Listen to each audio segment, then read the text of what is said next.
Hey guys, Desolator Magic here, and thanks Wizards, I didn't need to sleep today. Alright, let's go through page 4 of 52 in this wonderful document that they leaked, probably due to their own incompetence. That's the working theory until we hear differently. So, another new mechanic, Legendary Sorceries. Yeah, because everybody loves Legendary. I love, technically being able to put in 4 of something and then having it come back to haunt me once in a while. That's great. I can't even imagine how this works. I haven't read this yet because that's just way more fun to make the video that way, but what, you can't have more than one on the stack at a time? It's a damn sorcery. Alright, let's read. Dominaria debuts legendary sorcery cards that capture extraordinary moments from our character's past. Okay, once again, I don't care. I don't know about their past. This is really gonna not resonate, as they said, with a lot of players because just not a high percentage of players were playing way back when Dominaria was huge. So it says these powerful spells can be unleashed only with the assistance of a legendary creature or planeswalker on your side of the battlefield. Are you kidding me? I kind of hope it doesn't match up by name, but I also hope it doesn't match up just by, oh, it's legendary, because then you'd be forced to play legendaries, which is kind of dumb. I mean, you know what people are really going to do is just not play these. All right, so they got an example. Let's see what the hell they mean. Urza's Ruinous Blast. So it says it's a 5 cost, 4 regular, 1 white, legendary sorcery. You may cast a legendary sorcery only if you control a legendary creature or planeswalker. I knew it, open-ended. I knew that's what it would be. So if you top deck this and you think you're going to come back from a game that you're losing, no, you just drew dead. So that's just stupid. Just for fairness, that's stupid. And I've said it before, I'll say it again. You know what people are looking for in new mechanics? Unreliability. Guys, there's a reason they haven't brought back coin flips as a mechanic, and it's because nobody likes unreliable spells. Unpredictable, chaotic. They actually went the opposite way. More control, more options with modal spells like the Dragon Lord's Commands. So to have this big amazing spell that you can't always cast, oh, it's just so dumb.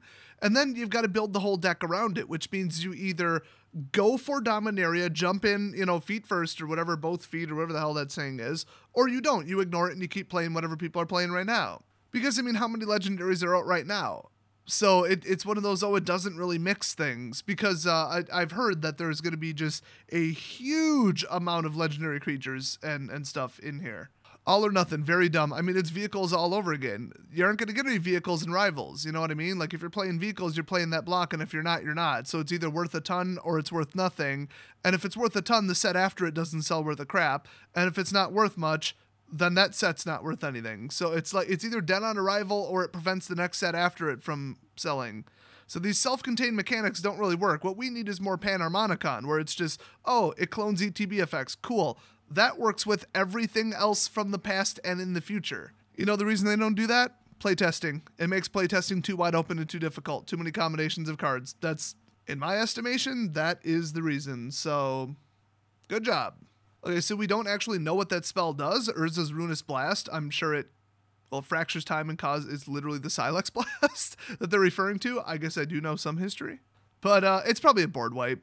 It's probably like a really, really, really good board wipe, because it's 5 white, so it's not going to be vanilla and legendary. That would just be stupid. It would just be like planar cleansing or whatever, but they don't say what the card does. But the rulings about it are you can't cast a legendary sorcery unless you control a legendary creature or a legendary planeswalker, which is, I think, all of them. I mean, it's odd that they would specify legendary planeswalker. They're all considered to be legendary, I thought, unless they're changing that. And they did reference rule changes, so who knows?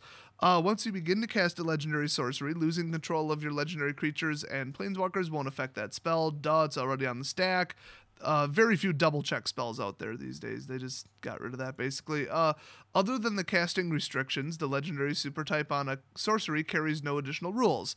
Okay, then you probably shouldn't have called it legendary. You should have called it codependent garbage. That's what I would have called this. So you may cast any number of legendary sorceries in a turn, and your deck may contain any number of legendary cards, but no more than 4, blah, blah, blah, blah.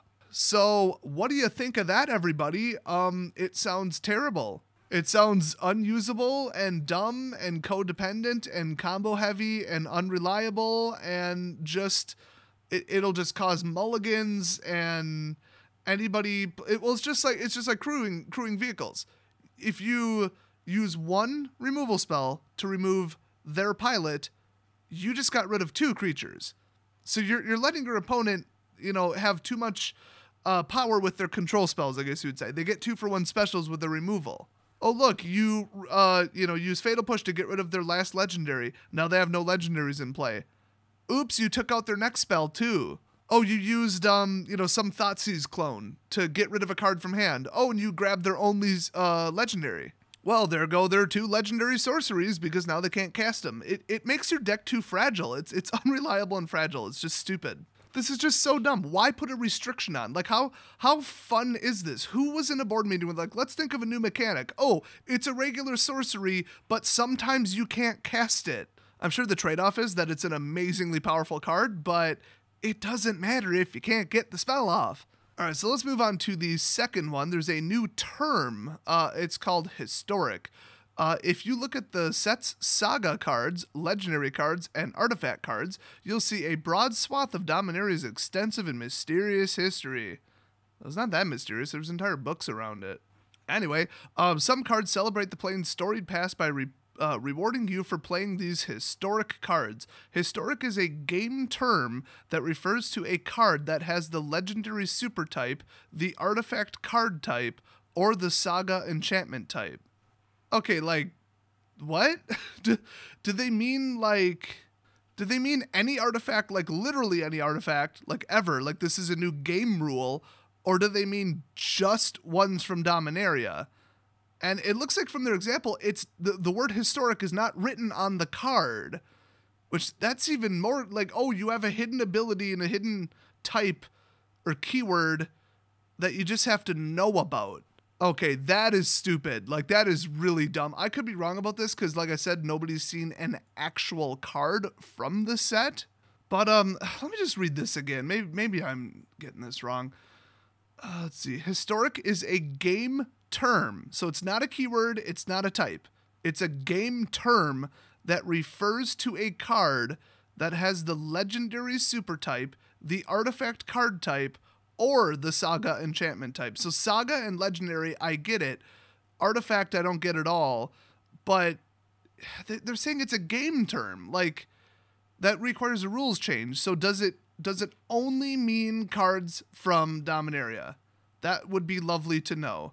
Oh, there's a page 2 after the example. I literally thought they were leaving it there. So, okay, we might have the answers. So the example is Joyro Weatherlight Captain. It's 2 and then blue and red, obviously. And legendary creature, human artificer. So she's legendary, boom, she's historic. So she's a 3/3, and she says whenever you cast a historic spell, draw a card. And then it's the reminder text in parentheses is artifacts, legendaries, and sagas are historic. So once again, if this extends outside of Dominaria, this is just going to piss people off because this is just stupid. So it says a card, spell, or permanent is historic if it has the legendary supertype, the artifact card type, or saga subtype. Having 2 of these qualities doesn't make an object more historic than another. They actually felt the need to type that. Like, who was asking about that? What? That's got to be a prank or something. I mean, whatever. Let's move past it. Oh, but wait, they reiterate, an object either is historic or it isn't. Guys, this card is way more historic than the other one. Hey, if you're going to sit there and tell me that the card Godsend is not more historic than a Planeswalker, you are wrong. That card is freaking legendary. Pun very much intended. And so it says, okay, some abilities trigger when you cast a historic spell, such as an ability resolves before the spell that caused it to trigger. That's weird. It resolves even if that spell is countered. Obviously, it goes on the stack. Everybody knows that. But before? Oh, wait, if it's above it on the stack, that actually makes sense. Yeah, I pictured that wrong. It's the same as Heroic. I mean, you target it, and then they can counter the spell. Doesn't matter. Heroic goes off, and it goes off first because it goes above it on the stack. So it's just like any other triggered ability, very easy to remember. An ability that triggers whenever you cast a historic spell doesn't trigger if a historic card is put onto the battlefield without being cast. Very important, but it does say cast, so, duh. Seriously, do people really need these rules reminders? Lands are never cast, so abilities that trigger whenever you cast a historic spell won't trigger if you play a legendary land. They also won't trigger if a card on the battlefield transforms into a legendary land. Let's see. Oh yeah, as the Ixalan Arrivals of Ixalan double face cards do. So, all right. I mean, yeah, legendary permanent, but it's also a land. I could see. Okay, that one seems necessary, I guess.